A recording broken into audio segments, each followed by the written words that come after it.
The Decoy Effect. You walk into a coffee shop. Small is $3, medium is $4.50, large is $5. You weren't going to get the large, but suddenly it feels stupid not to. The medium feels overpriced by comparison, and the large feels like a steal. So you get the large. You spend more than you planned, and you walk out feeling like you won.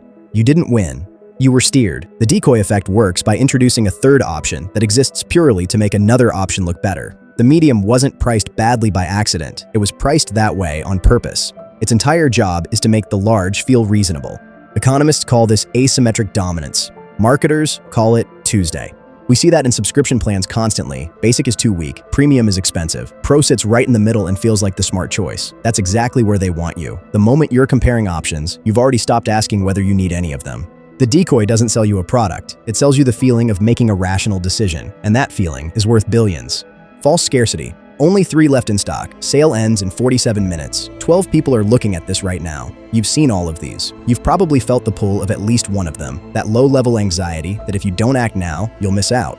So you rush. You buy before you've thought it through. And somewhere in a server room, a countdown timer resets. False scarcity hijacks a real psychological mechanism. Humans are wired to value things more when they're rare. It made sense when resources were actually limited. It makes no sense when you're buying a laptop from a website that has warehouses full of them. The urgency is manufactured. The stock warning is often automated. The countdown resets the moment you close the tab, but your nervous system doesn't know that. It just knows something is running out and you need to decide now. The tell is simple. Real scarcity is quiet. It doesn't advertise itself in a red banner with a ticking clock. If they're screaming that you're running out of time, they need you to stop thinking. And the moment you stop thinking is exactly when they want you to buy. Variable reward loops. You open Instagram. Sometimes there are 12 new posts. Sometimes there are 2. Sometimes someone liked your photo. Sometimes nobody did. The inconsistency isn't a bug. It's the most important feature they have. Variable rewards are why slot machines are more addictive than vending machines. If every pull paid out, you'd get bored. If nothing paid out, you'd stop. But when it's random, when sometimes you win and sometimes you don't, your brain locks in. Dopamine isn't released when you get the reward. It's released in anticipation of a possible reward. The uncertainty is the drug. Every social platform is built on this. The pull to refresh is identical to pulling a lever. The scroll that might surface something interesting is the same mechanism that keeps people at a casino at 3 a.m. They didn't design it to be addictive by accident. Entire teams of engineers spent years optimizing for exactly this response. You're not scrolling because there's something worth finding. You're scrolling because there might be, and might be is enough to keep you going indefinitely. Anchoring. A jacket is listed at $400. It's on sale for $180. Your brain doesn't ask whether $180 is a fair price for a jacket. It asks how far you are from $400, and $180 feels like winning. You've saved $220. You walk away feeling good about spending $180 you weren't planning to spend. Anchoring works because your brain doesn't evaluate things in isolation. It compares, and whoever controls the first number controls every comparison that follows. The anchor doesn't have to be real. A crossed-out price that was never actually charged still works. The original number plants itself in your mind, and everything else gets measured against it. You see it in salary negotiations. The first number offered anchors the entire conversation. In real estate, listing prices anchor what buyers think a house is worth. In restaurants, the most expensive item on the menu isn't there because they expect to sell it. It's there to make everything else feel reasonable. The moment you see a before price, your brain has already been handed a ruler that someone else built. Reciprocity.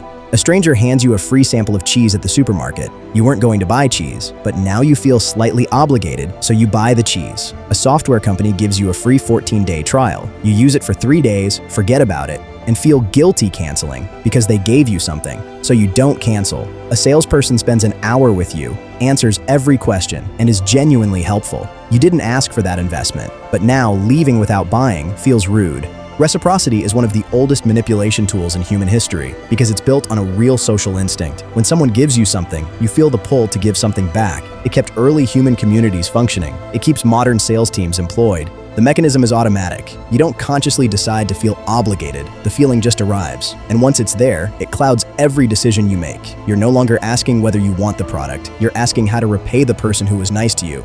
The free gift was never free. It was an invoice with no number on it, and your brain fills in the amount without being asked. The foot in the door. Someone asks you for a small favor. Sign this petition, answer one quick question, try this for free. You say yes because it costs you almost nothing. Then the ask gets bigger. A donation, a purchase, a commitment. And this time, you're more likely to say yes. Not because the ask changed, because you did. The foot in the door technique works by exploiting how humans build their self-image. Once you say yes to something small, your brain files that away. You're now the kind of person who said yes. And when the next ask comes, saying no feels like a contradiction. Charities use it, salespeople use it, apps use it every time they ask for one small permission before asking for the next one. Each small agreement makes the next one easier to extract. You're not being moved by logic, you're being moved by identity. And identity is one of the hardest things to argue with. Social proof. 4.5 stars, 10,000 reviews, bestseller, recommended by millions. Your brain sees these numbers and relaxes. It interprets popularity as safety. If that many people chose it, the decision has already been made for you. You don't need to think, you just need to follow. Social proof hijacks a shortcut your brain uses to navigate uncertainty. In genuinely complex situations with limited information, looking at what others did is a reasonable strategy. The problem is that your brain applies it everywhere, including situations where the crowd was just as manipulated as you are. Reviews can be bought. Bestseller labels can be gamed. Follower counts can be inflated. The number that makes you trust a product might exist entirely because someone paid for it to exist. But the feeling it creates in you is identical to the feeling created by a genuine endorsement. Your nervous system can't tell the difference. The crowd isn't always wrong, but it's also not always right. And the people who know how to manufacture the appearance of a crowd know exactly how much that shortcut costs you. Guilt trip. Someone does something nice for you that you didn't ask for. They help you move, they cover your meal, they check in on you when you're struggling. Then later, when they want something, they remind you. Not directly, never directly. Just a sigh, a pause, a quiet mention of everything they've done. And suddenly the decision you were about to make isn't about what you want anymore. It's about whether you're a good person.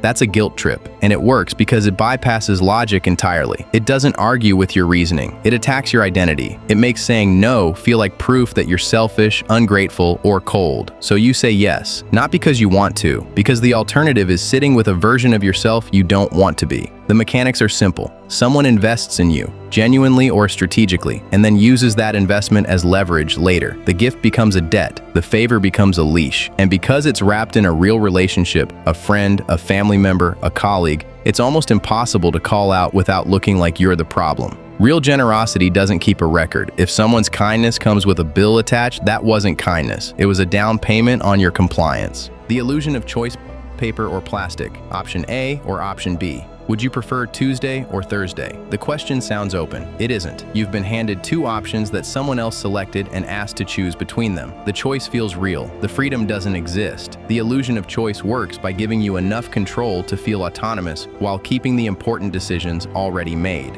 Toothpaste brands offer 14 variations of essentially the same product because the act of choosing makes you feel ownership. Political coverage frames every issue as two opposing sides because it makes you feel like you're picking a team. Apps ask you to customize settings that change nothing meaningful so you feel like the experience is yours. The range of what you're allowed to choose from is always curated by someone else. And the more overwhelmed you feel by options, the less likely you are to ask whether any of them are actually what you want. Real choice is uncomfortable. It's open-ended. It requires you to define what you want before you look for it. The illusion of choice is comfortable and fast. It's also a cage built to feel like a door. Dopamine loop. You open your phone to check one thing. 20 minutes later, you're still scrolling, and you can't remember what you originally opened it for. That's not a coincidence, and it's not a willpower problem. It's a system that was deliberately built to make that happen. Every major app runs on the same core mechanic. Likes, comments, notifications, new posts, they all release small hits of dopamine, the chemical your brain associates with reward and pleasure. The problem is that dopamine isn't released when you get the reward, it's released in anticipation of it. The possibility of something interesting is more addictive than the thing itself, so your brain keeps pulling you back. Just one more scroll, just one more check. Just one more minute. The app never runs out, and your brain never fully satisfies the craving because the loop has no natural endpoint. It was engineered without one. The people who built these systems understand your neurology better than most doctors do. Every detail, the pull to refresh, the infinite scroll, the red notification badge, exists because someone tested it, measured your response, and kept it because it worked. You're not using the app is using you.